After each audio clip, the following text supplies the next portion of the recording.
Wapendwa wa Mungu, tumsifu Yesu Kristo. Karibuni katika tafakari ya neno la Mungu. Leo ikiwa ni Dominika ya pili ya kipindi cha Kwaresima, mwaka C wa kanisa.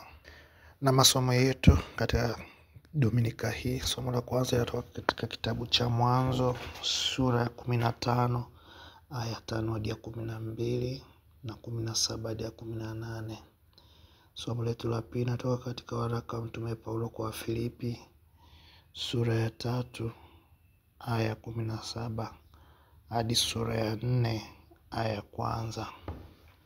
Na somo letu la Injili inatoka katika kitabu cha mwinjili Luka sura ya 9 aya 28 hadi 36. Na wazo kuu katika masomo yetu siku ya leo, tunaalikwa kuwa na imani kwa Mungu. Tuweke tumaini letu kwa Mungu ili tuweze kung'aa, ili tuweze kubadilisha maisha yetu, ili tuweze kumtukuza Mwenyezi Mungu. Ndugu zangu katika Kristo, tunaingia katika juma la pili la kipindi cha Kwaresima, kipindi cha toba, kipindi cha kumrudia Mwenyezi Mungu na kuomba neema na baraka zake aweze kutuhurumia makosa yetu na kutufanya upya watoto wake, ili tunapokuja kusherehekea sikukuu ya Pasaka tuweze kufufuka na Kristo. Na siku ya leo ninatamani tuweze kutafakari pamoja mambo makuu matatu. Jambo la kwanza ni kwamba tuwe na imani kwa Mungu wetu. Tujiulize kila mmoja, nina imani kwa Mwenyezi Mungu? Una imani kwa Mungu kwamba anaweza kukusaidia, kwamba anaweza kukuvusha katika matatizo yako? Katika somo letu la kwanza tunaona imani iliyokuu kutoka kwa baba yetu wa imani. Ndio maana Ibrahim tunamuita kama baba yetu wa imani, kwa sababu ametuonyesha mfano wa mtu mwenye imani kubwa kwa Mwenyezi Mungu katika maisha yake. Haikuwa ni kitu rahisi sana kwa mtu kukubali kuambiwa kwamba uondoke katika nchi yako ambayo umeizoea, na unaambiwa uende katika nchi ambayo hufahamu watu wa pale wako namna gani, lakini Mwenyezi Mungu anakuambia ndio hapa nimekuchagulia uende ukaishi. Ni wakati ambapo Ibrahimu alikuwa katika umri wa uzee, na pia tayari amekuwa amezoea sehemu ambayo amekaa. Pengine alikuwa na mali zake nyingi, tunaambiwa alikuwa na mashamba, alikuwa na ng'ombe na vitu vingine vingi kama mali yake. Alikuwa pamoja na mke wake. Lakini Mwenyezi Mungu anampa maono na kumwambia aweze kuondoka na kwenda pale ambapo amemchagulia yeye kwenda kukaa. Aende mpaka Uru wa Kadayo. Na Ibrahimu anatii sauti ya Mwenyezi Mungu, anaenda anakaa huko. Hakutaka kujiuliza maswali kwamba kwa nini mimi? Kwa nini usingechagua mtu mwingine? Lakini yeye anatii sauti ya Mwenyezi Mungu, anakwenda. Mimi na wewe, yawezekana tusiwe ni kuondoka katika kuacha sehemu tunayozoea kukaa, sehemu ambayo tumezoea kuishi. Lakini Mwenyezi Mungu anatuambia tuondoke katika hali zetu za dhambi. Yawezekana tumekuwa tukimlilia Mwenyezi Mungu katika mambo mengi aweze kutusaidia. Iwe mambo ya kimaisha, iwe ni mambo ya kiroho, iwe ni mambo ya kifamilia. Lakini kwa sababu ya ubinadamu wetu tumeshindwa kuona ni kitu gani kinachochangia tushindwe kusimama, tushindwe kuona mbele. Ndio maana tunakimbilia nguvu ya Mwenyezi Mungu. Mwenyezi Mungu siku ya leo anatuambia tusimame, tuondoke.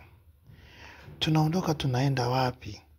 Tunaondoka katika zile nafasi ambazo zinatukwamisha tushindwe kufanya mapenzi yake, tushindwe kupata maendeleo, tushindwe kufanya kuambatana na Mwenyezi Mungu. Zile nafasi zinazotufanya tuanguke katika dhambi. Ndio maana Mungu anatuambia simama, ondoka. Ondoka katika haya mazingira ambayo umeona kwamba yanakufaa, yanayokufanya ushindwe kusogea mbele. Inawezekana unatamani maendeleo mazuri katika kazi, katika biashara, lakini watu waliokuzunguka sio watu wazuri. Watu ambao hawapendi maendeleo yako, watu ambao hawafikiri maendeleo. Leo Mwenyezi Mungu anakuambia simama, nyanyuka, ondoka hapo. Uende pale ambapo yeye anaona panafaa kwenda. Yawezekana hakuna amani katika familia, lakini yote imesababishwa kwa sababu wako watu nje huko ambao unahisi kwamba wanakupa mawazo ambayo ni mazuri katika kujenga familia yao, kumbe ndio mawazo ya kuibomoa. Mwenyezi Mungu anakuambia uondoke, uachane nao watu, ili usiharibu familia yako, ili uweze kujenga upya familia yako. Yawezekana kuna dhambi inayokusumbua, inayokufanya uweze ushindwe kufanya mapenzi ya Mwenyezi Mungu. Mara kwa mara ushindwe kutimiza wajibu wako katika kanisa, katika jamii na hata mbele ya Mungu wako. Dhambi hiyo inakuweka mbali na Mwenyezi Mungu. Kuna vikwazo vinavyokufanya na unavijua, labda pengine kwa macho yako umeshindwa kutambua, lakini Mwenyezi Mungu anakuambia nyanyuka, toka hapo, ni uende sehemu ambayo ni salama. Usiingie tena katika mitego ya dhambi. Mara nyingi tunapoambiwa simama uondoke, inakuwa ni vigumu sana kwetu, kwa sababu hatutaki kuondoka katika ile mazingira yanayotufanya tubaki katika dhambi, yanayotufanya tushindwe kupata maendeleo. Daima tunaweka vikwazo, tunajiwekea vikwazo sisi wenyewe bila kufuata sauti ya Mwenyezi Mungu. Tunafika wakati hata tunamkatalia Mwenyezi Mungu, hatutii sauti yake, hatuifuati sauti yake. Anayetuambia tubadilike ni Mwenyezi Mungu. Anataka kutusaidia. Ana nguvu ya kutusaidia, ana uwezo wa kutusaidia. Kinachohitajika ni mabadiliko ya mimi na wewe, kukubali kutoka katika ile hali ambayo inatufanya tusipate maendeleo, inatufanya tusitengeneze familia iliyo bora. Watu wanaotuzunguka, vitu ambavyo vinatufanya tushindwe kuona uso wa Mwenyezi Mungu, vyote hivyo ni vikwazo. Mwenyezi Mungu anatuambia tuondoke, kama alivyomwambia Abrahamu. Na Abrahamu anatupa mfano mzuri. Hakutaka kujibizana na Mwenyezi Mungu, hakutaka kuanza kuuliza kwa nini mimi, hapana, bali alisimama mara moja, akamchukua mke wake na kuondoka, na kuviacha vile vyote ambavyo pengine aliona ni vya muhimu sana, lakini aliona kikubwa na cha muhimu ni sauti ya Mwenyezi Mungu. Na anapoondoka Ibrahimu, manake anaitegemea sauti ya Mwenyezi Mungu peke yake. Alijua huyu anayeniita hawezi kuniacha. Na hapo ndio Mwenyezi Mungu anapombariki Ibrahimu, kwa sababu alitii sauti yake na kuacha kila kitu na kumtegemea yeye peke yake. Hakuweza kuangalia ni vitu gani alivyoviacha nyuma. Manake ni wajibu wetu sisi pia, tunapoifuata sauti ya Mwenyezi Mungu, tusiangalie nyuma tumeacha nini. Tusiangalie kwamba marafiki watatuangalia kwa namna gani.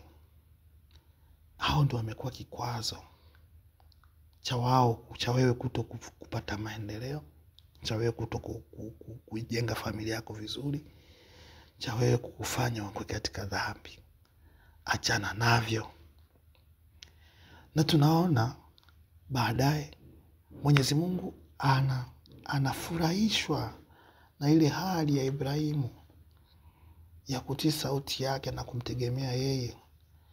Anatengeneza agano pamoja naye kwa sababu ya utii, kwamba sasa kwa kuwa umeonyesha utii katika sauti yangu na umekubali kuondoka kule na kuja katika nchi, sasa rasmi hii nchi itakuwa ni mali yako, nami nitafanya uzao wako uweze kuongezeka kama nyota za mbingu.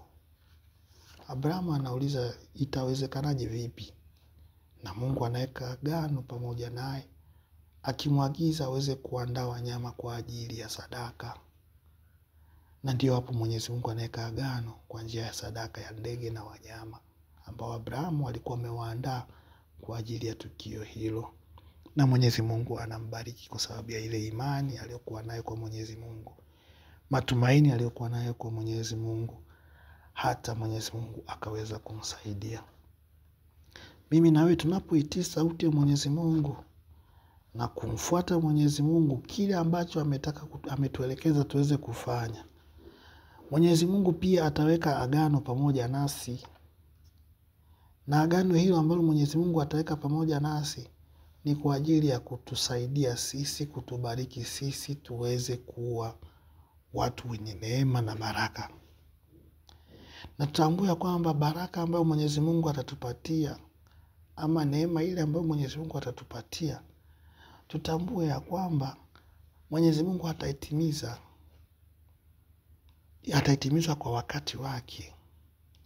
Inaweza ikaonekana ni kwa kuchelewa katika macho yetu ya kibinadamu, lakini Mwenyezi Mungu kwa wakati ambao unafaa, Mwenyezi Mungu ataitimiza. Inaweza ikatimizwa ukiwa bado upo hai, ama ukiwa ni mzee, ama hata baada ya kufa. Kwa kusema kwako ndio leo, vizazi vyako vitabarikiwa kwa sababu wewe ulisema ndio leo. Na ndio hicho kimetokea kwa Abrahamu, kwamba katika uzee wake, lakini Mwenyezi Mungu anamwambia kwamba nitakuongezea uzao utakao kuwa mwingi kama nyota. Tungesema pengine angeambiwa akiwa bado kijana, tungesema Abrahamu angepata watoto wengi zaidi, lakini Abrahamu alikuwa katika uzee. Lakini ona jinsi gani Mwenyezi Mungu alivyombariki. Na hata sasa tunamtambua Ibrahimu kama baba yetu wa imani kwa sababu ya ule utii alipotii sauti ya Mwenyezi Mungu. Watu wa imani mbalimbali pia wanajaribu kuangalia muunganiko wa imani yao kutoka kwa baba yetu Ibrahimu, wakiamini pia Ibrahimu ndio mwanzo mpaka wao wamekuwa pale katika imani yao. Ni furaha iliyoje kwa sababu ya utii aliyoonyesha kwa Mwenyezi Mungu. Mimi na wewe leo tukiamua kubadilika katika maisha yetu, tukiamua kunyanyuka na kuondoka kwenda pale ambapo Mwenyezi Mungu ametuambia tuende, na tukatii sauti yake na kumruhusu yeye awe katikati ya maisha yetu, Mwenyezi Mungu atatubariki sisi na atabariki vizazi vyetu vyote. Na hiyo ndio umuhimu wa kuisikiliza sauti ya Mwenyezi Mungu, kuwa na imani, kuwa na tumaini kwamba Mwenyezi Mungu atafanya jambo katika maisha yangu. Tusiwe tu Wakristo wa kuomba, lakini Mungu anapotuonyesha ni wapi ambapo unapokosea, akikwambia uende, unaanza kukataa. Unaamua kusimama na wale watu ambao wamekuwa kikwazo kwako. Unaamua kusimama na ile dhambi kana kwamba ni kitu kizuri sana. Ni wakati wa mimi na wewe kubadilika, kubadilisha akili zetu, kubadilisha nini tunachofikiria, ili Mwenyezi Mungu aweze kuwa katikati ya maisha yetu. Jambo la pili, wapendwa wa Mungu, ambalo tunaliona katika masomo yetu siku ya leo, kwamba sisi ni raia wa mbinguni. Sisi ni wenyeji wa mbinguni. Mtume Paulo anapoandikia Wafilipi, akiwakumbusha kwamba katika mahangaiko yao ya hapa duniani, wasishughulikie tu ya dunia wakasahau mambo ya mbingu. wakasahau roho zao. Jinsi tunavyoona thamani kuvihangaikia vya dunia, iwe ni elimu, iwe ni fedha, iwe ni mali za ulimwengu huu, pia tuangalie roho zetu. Mara nyingi hatuhangaiki mambo ya kiroho kabisa. Tunataka tufuate njia nyepesi, njia za panya, ili tuweze kupata mambo ya kiroho. Hatuoni thamani, hatuonji kwamba kuna haja ya kutafuta mambo ya kiroho mpaka pale nitakapokuwa na shida. Hatuoni thamani ya kusali pamoja kama jumuiya, kama familia, mpaka pale tunapokuwa na matatizo fulani. Paulo anasema ni kama tunafananishwa na wale watu ambao wanaukataa msalaba, na mambo yao yote anashughulikia Mungu wao ni watumbo, na maisha yao yote yamejaa anasa na mambo mengine ya kidunia. Tunapoambiwa juu ya masakramenti, kushiriki masakramenti, ni kama mtu anaongea, linapita sikio hili linaenda sikio jingine, linatoka. Halina umuhimu kwetu.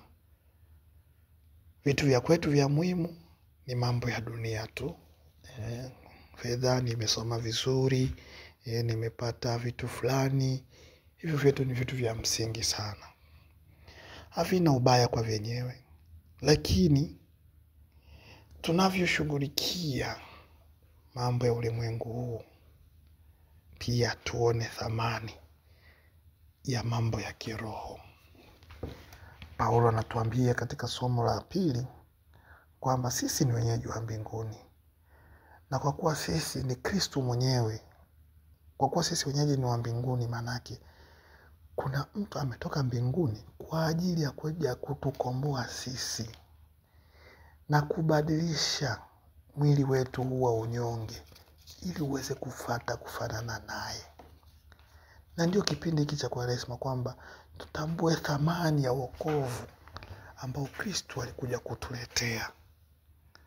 Thamani ile kubwa ambayo Mwenyezi Mungu ametuletea, kuchukua hali yetu ya ubinadamu, kuchukua udhaifu wetu na kufa ili aweze kufia msalabani, ili mimi na wewe tuweze kuokoka, ili mimi na wewe tuweze kufika mbinguni. Tuone thamani hiyo ambayo Mwenyezi Mungu ametupatia.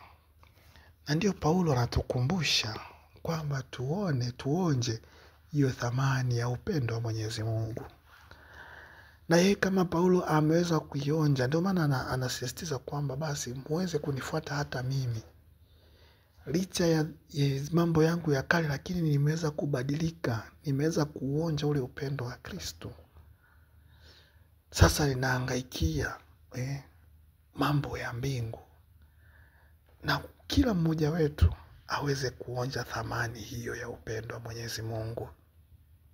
Tukitambua kwamba sisi ni raia wa mbinguni na Mwenyezi Mungu anatutaka tuweze kuonja huo upendo, tuweze kuona thamani ya kuitwa watoto wa Mungu. Kama tunavyoona thamani ya kuwa na mali nyingi, kuwa na elimu kubwa, kuwa na fedha nyingi na mambo mengine ya kidunia ambayo tunahangaikia kila siku, tutambue kwamba tunavyohangaikia mambo ya kidunia kila siku, mambo yanayotufanya kuamka asubuhi na kurudi jioni, mambo yanayotufanya kuamka asubuhi na kurudi usiku nyumbani, basi vile vile tuhangaikie vile hivyo mambo ya kiroho, kuwa karibu na Mwenyezi Mungu zaidi kwa njia ya sala, kwa njia ya toba, kwa njia ya kujitoa kwa ajili ya watu wengine, ili tuweze kumkaribisha Mwenyezi Mungu karibu kabisa na sisi katika maisha yetu. Na jambo la tatu na la mwisho, kwamba baada ya kufanya mambo yote hayo, Mwenyezi Mungu atageuza maisha yetu. Maisha yetu yataweza kung'aa. Maisha yetu yatampendeza Mwenyezi Mungu. Maisha yetu yatakuwa mfano kwa watu wengine. Tungeangalia katika somo letu la Injili siku ya leo, ndugu wapendwa, ni kwamba tunaona Bwana wetu Yesu Kristo anakwenda mlimani, na anapokuwa mlimani kule anang'aa sura.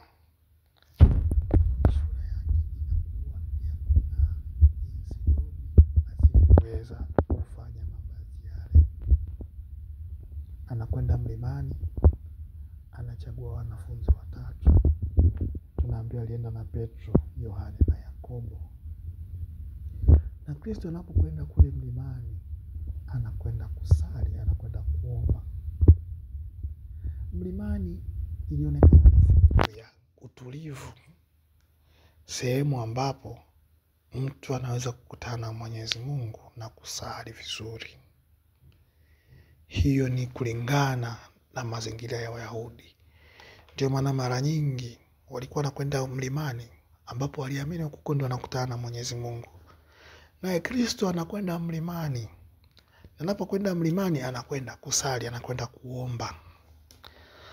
Katika hali ile ya kuomba, tunaona anang'aa sura yake. Utukufu wa Mungu unaonekana. Na tunaona watu wawili wanajitokeza. Anatokea Musa, anatokea na Elia. Watu hawa wawili wanapotokea ni ishara wazi kwamba kuna kitu wanaelezea. Musa akielezea juu ya sheria, vitabu vya sheria, na Elia anasimama kwa niaba ya manabii. Watu wanaelezea ni kwamba wote hawa vitabu vya sheria ama vitabu vya Musa na vitabu vya manabii, vyote vilielezea juu ya ujio wa Masia, kwamba atakuja baada ya anguko la mwanadamu. Mwenyezi Mungu hakutaka mwanadamu apotee. Kwa hiyo kwa muda mrefu Mwenyezi Mungu amekuwa akiahidi kuja kumkomboa tena mwanadamu ambaye alipotea. Na mtu huyu ambaye sasa anakuja kukomboa ulimwengu ni Kristo mwenyewe, ambaye sasa ndio anang'aa sura katika mlima. Maajabu haya yanamshangaza Petro. Anaona ni kitu cha ajabu anapoona utukufu wa Mwenyezi Mungu. Anashindwa cha kuongea, anasema tu kwamba na tujenge vibanda vitatu hapa. Haoni tena thamani ya kurudi chini. Haoni tena thamani ya kuenda kuhangaika na mambo ya ulimwengu tena. Anatamani abaki pale mlimani, waendelee kuishi kule, aweze kuendelea kuona utukufu wa Mungu kule. Na tunaambiwa sauti inakuja, huyu ndio mwanangu mpendwa wangu nilipendezwa naye, msikieni yeye. Mambo yanabadilika. Wanaingiwa na hofu. Na baada ya sauti hiyo, wale watu wawili hawezi kuona, hawaonekani tena, bali Kristo peke yake pamoja na wale wanafunzi. Jambo la kujifunza katika somo letu la Injili. Jambo la kwanza, lazima twende mlimani kwa ajili ya kuomba. Mlimani ni wapi katika maisha yetu? Tunapoingia katika sala, maanake ni kwamba tunaenda kuongea na Mwenyezi Mungu, hapo tunakuwa tunapanda mlimani. Kanisa letu ndio mlima ambapo tunakutana na Mwenyezi Mungu. Tunapokuja tunasali, tunapokuja kuabudu Ekaristi Takatifu, hapo ndipo Mwenyezi Mungu tunaweza kuongea naye. Tunapoongea na Mwenyezi Mungu, jambo la pili basi, Mwenyezi Mungu anawasha taa mpya katika maisha yetu. Anatupa mwanga, anatuangaza, anatufanya tung'ae kwa utukufu wake, mfano wa Kristo alivyong'aa sura. Anatupa nguvu, anatupa nini cha kwenda kufanya katika maisha yetu. Tunang'aa, anatubadilisha. Kwa maana katika kusali tunabadilishwa na Mwenyezi Mungu. Katika kuomba Mwenyezi Mungu anageuza maisha yetu. Katika kuomba Mwenyezi Mungu anabadilisha familia zetu. Maana lazima tudumu katika kusali. Na kule kubadilisha ndio kung'aa kwenyewe, maisha yanakuwa tofauti na nilivyokuwa mwanzo. tunaposali manake tunalainisha mioyo yetu. Mioyo yetu inakuwa karibu na Mwenyezi Mungu. Na hilo ndio jambo la msingi katika maisha yetu. Lakini hatuishi katika kung'aa tu. Bado tunatumwa tushuke. Tayari tumeonjeshwa upendo wa Mwenyezi Mungu. Tumeonjeshwa ile furaha ya mbingu. Tusiwe kama Petro kwamba sasa tunataka tubaki mlimani, tuendelee kufurahia kile ambacho Mwenyezi Mungu ametuonyesha. Mwenyezi Mungu anaonyesha yote hayo ili tuweze kwenda chini na kuweza kuhangaikia, tuweze kufika mbinguni, kuweza kuona utukufu ule. Kwa namna nyingine tunaweza tukasema ili kuweza kuendelea kuona utukufu ule kunahitaji mateso, kunahitaji kuumia. Ndio maana Kristo hakubaki mlimani, aliamua kushuka ili kuweza kupata ule utukufu ambao waliuona kina Petro. Kunabidi tushuke chini. Pale Mwenyezi Mungu anapotubadilisha kwa njia ya sala zetu na kutung'arisha na kuinyoosha mioyo yetu, sasa ndio wakati ambapo Mwenyezi Mungu anataka mimi na wewe tuweze kushuka na kuwasaidia watu wengine waweze kuongoka na sio kubaki mlimani. Tushuke turudi katika familia zetu na kubadilisha, tuweze kuwapa mwanga ambao tumeuona na sio kubaki mlimani. Tutoke katika mlima wetu, tutoke katika kanisa, tunapoenda katika kazi, tuwe watu tuliobadilika na sio watu ambao wamebaki katika hali ile ile ya dhambi. Katika maombi tuweze kukutana na Mwenyezi Mungu. Tuweze kubadilisha familia zetu, familia zenye kumpendeza Mungu. Ninapokuja kusali kama baba, kama mama, basi mume wangu ama mke wangu aweze kuonja kwamba kuna mabadiliko, kuna mwanga mpya umeingia. Na sio mwanga wa kujifanya tu, bali ni mwanga unaoleta neema ya Mwenyezi Mungu. Watoto waweze kuonja ule upendo wa Mwenyezi Mungu katika maisha yetu. Na ndio maana kwa imani yetu, mfano wa Ibrahimu, tuweze kutii sauti ya Mwenyezi Mungu. Tukitambua ya kwamba mbinguni ndio makao yetu, ambapo Paulo anatukumbusha kwamba sisi ni wenyeji wa mbinguni. Tuweze kutubu, tuweze kutambua thamani ya wokovu ambao Mwenyezi Mungu ametupatia. Na tukiweza kutambua thamani ya wokovu ambao ametupatia, tuzame katika sala, tusali ili Mwenyezi Mungu aweze kubadilisha mioyo yetu. Tuweze kung'ara, tuweze kuwa watu wenye kumpendeza Mwenyezi Mungu, na hivyo tuweze kushuka na kuenda kufundisha watu wengine juu ya upendo ambao Mwenyezi Mungu ametupatia. Tumsifu Yesu Kristo.